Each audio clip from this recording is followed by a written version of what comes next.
மீண்டும் global fire television network கூடாக உங்களை அற்புத நிகழ்ச்சியில் உங்களை சந்திப்பதையிட்டு கர்த்தருக்குள் நான் மிக மகிழ்ச்சி அடைகிறேன்.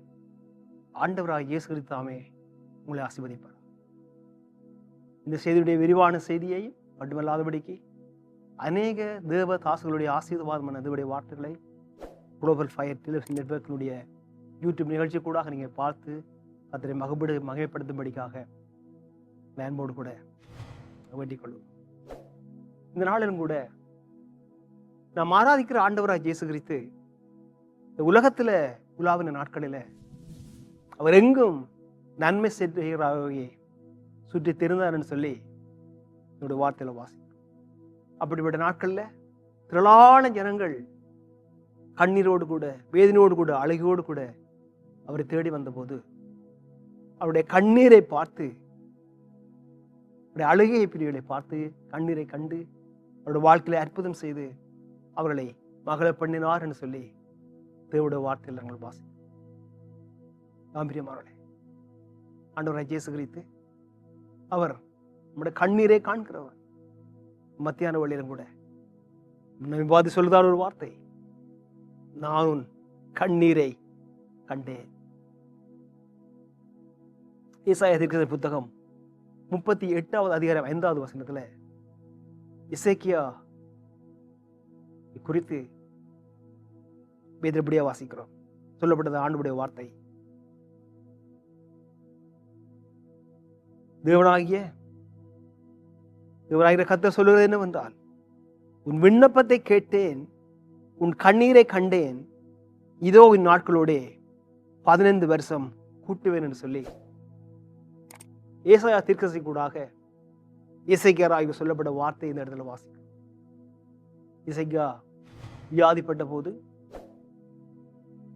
மரணத்துக்கு சமமாக இருந்த போது ஏசாயா தீர்க்கதரிசி கடந்து வந்து இதோட வார்த்தையை அறிவிக்கிறார்.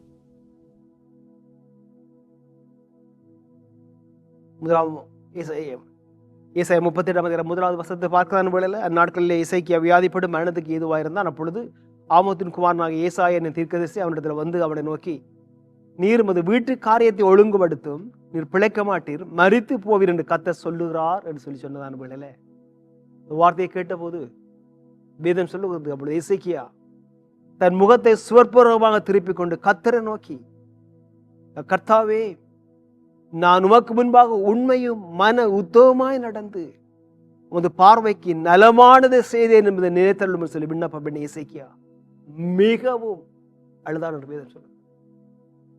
ஒரு பக்கத்தால வியாதியின் வேதனை, ஒரு பக்கத்தால மறுபக்கத்துல ஏசாயா தீர்க்க சொல்லும் வார்த்தை, நீ மரிக்க போறாய், காரியங்களை ஒழுங்குபடுத்தன்னு சொல்லி எல்லாவற்றையும் நிமித்தமாய் பிரியமானவர்களே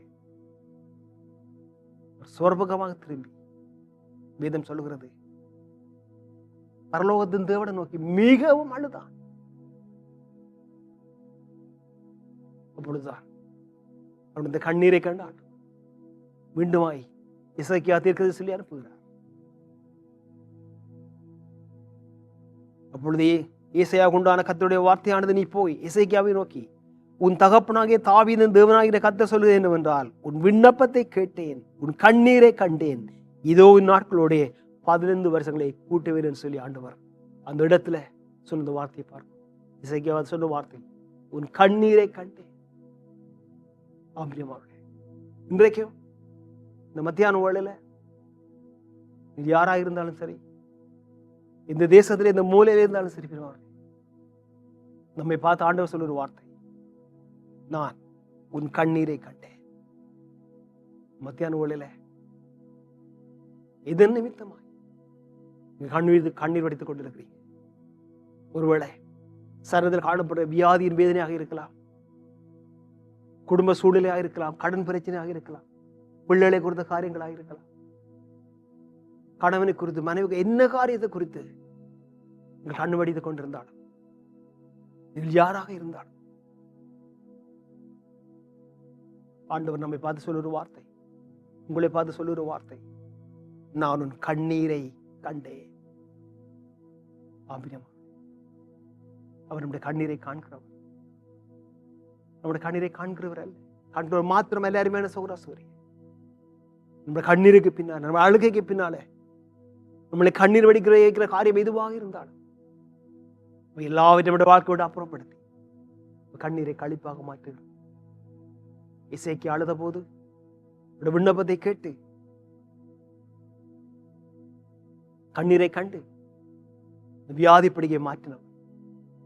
12 வரங்களை கூட்டி கொடுத்தோம். மத்தியான வேளையில எதை குறித்து நீங்க அழுது கொண்டு இருக்கிறீங்க? எதை குறித்து கலங்கி கொண்டு இருக்கிறீங்க? என்ன காரியம் உங்களை கண்ணீர் வடிக்க வைத்துக் கொண்டிருக்கிறது? அருமையான சகோதரர், அருமையான சகோதரி, இதுவாக இருந்தால் என்ன காரியத்தை நிமித்தம் கண்ணீர் வடித்துக் கொண்டிருந்தால் இன்றைக்கு இது மத்தியான வேளையில இந்த நிகழ்ச்சி கூடாக ஆண்டவருடைய கண்ணீரை காண்கிறபடினால உங்களை பார்த்தாண்டு சொல்லுற வார்த்தை, சகோதரி நான் கண்ணீரை கண்டேன், சகோதரன் கண்ணீரை கண்டேன். நம்முடைய கண்ணீரை கண்டு விடுவார் இருந்தா அருமையான சொல்லுவோம், அழுகையை பார்த்து விடுவார் இருந்தா நம்மள மனதுருகி நான் அற்புதம் செய்கிற ஆண்டு. மத்தியான வேளையில இசைக்காவுடைய விண்ணப்பத்தை கேட்டவர், கண்ணீரை கண்டவர், ஆயுஷ் நாட்களை கூட்டி கொடுத்தவர். உங்களோட வாழ்க்கையிலும் கூட அழுகை காணுகிற காரியம் எதுவாக இருந்தாலும், என்ன காரியம் உங்களை தூக்கப்படுத்தி கொண்டிருந்தாலும், என்ன காரியம் உங்களை வேதனைப்படுத்தி கொண்டிருந்தாலும், எதன் நிமித்தமாய் பிரியமானவர்களை கண்ணீர் படித்துக் கொண்டிருந்தாலும், இந்த கண்ணீரை களிப்பாக மாற்றுகிறவர், கண்ணீருக்கு காரியமாக இருக்கிற காரியத்தை உங்களோட வாழ்க்கையை அப்புறப்படுத்துகிறவர், துக்கத்தை சந்தோஷமே மாற்றுகிறவர். அவர்தான் உங்களை பார்த்து சொல்லுவார். சகோதரர் உங்களை பார்த்து சொல்லுவார், சகோதரி உங்களை பார்த்து சொல்லுவார், நான் உன் கண்ணீரை கண்டேன். கண்ணீரை கண்டு மனதுருகி அற்புதம் செய்கிறார். அன்றைக்குமாய் நாயனூர் விதவருடைய கண்ணீரை கண்டவர் அத்திரத்துக்குள்ள பெருமாள் லூக்கா 7ஆம் அதிகாரம் 11-16 வசனங்களை வாசித்து பாரு. தன் மகனை பாரு கொடுத்து கைமண்ணாக இருக்கிறார், கணவனை இழந்து இப்பொழுது ஆதரவாயிருந்த ஒரே மகனையும் பாரு கொடுத்து அழகியோடு கூட வந்து கொண்டிருந்த அந்த தாயை பார்த்து அவள் மேல் மனதுருகி அத்தனை திருவோட மத்தியிலும் அழுகையோடு வந்து தாயை கண்டு மனதுருகி அழாதே என்று சொல்லி அற்புதம் செய்து மகனை உயிரோடு எழுப்பி தாயினுடைய கண்ணீரை களிப்பாக மாற்ற, துக்கத்தை சந்தோஷமாய் மாற்ற. மத்தியான வேளையில் ஒருவேளை நீங்களும் கூட இந்த பிள்ளைகள் நிமித்தமாய் கண்ணீர் வடித்துக் கொண்டிருக்கிறார்.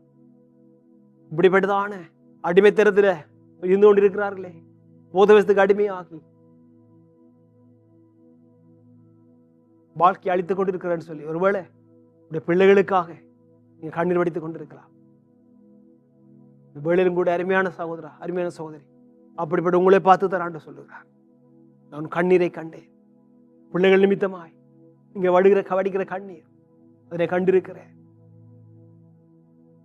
என்று சொல்லுகிறவர் நிச்சயமாகவே அப்படிப்பட்ட அடிமைத்தனத்தில் இருந்து, இந்த சிறையிருப்புகளில் இருந்து அவர் வெளியே வர அவருக்கு அற்புதம் செய்கிறவராக இருக்கிறார். அவருடைய வாழ்க்கையை மாற்றுகிறவராக இருக்கிறார், சூழ்நிலைகளை மாற்றுகிறவராக இருக்கிறார். எப்படிப்பட்ட அடிமைத்தனமாக இருந்தாலும் எல்லாவற்றிலும் இருந்து அவளை விடுவிக்க, அவளை தூக்கி எடுக்க, அவருடைய வாழ்க்கையை ஆசீர்வதிக்க ஆண்டவராகிய இயேசு கிறிஸ்து ஒரு வல்லம் உள்ளவராக அவர்தான் உங்களை பார்த்து சொல்லுவார், உன் கண்ணீரை கண்டேன்.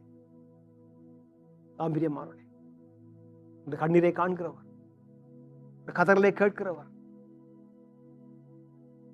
அழுகை அறிந்து இருக்கிறவர், மற்றவர்களுக்கு தெரியாம இருதயங்களை கண்ணீர் படித்துக் கொண்டிருக்கிறீர்களா?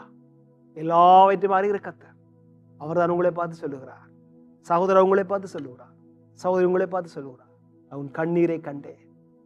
உங்களுக்கு மாத்திரமல்ல, இந்த கண்ணீருக்கு, இந்த அழுகைக்கு பின்னால இருக்கிற காரியம் எதுவாக இருந்தாலும் அதை உங்களோட வாழ்க்கையோடு அப்புறப்படுத்தி கண்ணீரை களிப்பாக மாற்றுவார், துக்கத்தை சந்தோஷமே மாற்றுவார், வியாதிப்படிகளை மாற்றுவார், பிள்ளைகளை ஆசீர்வதிப்பார்.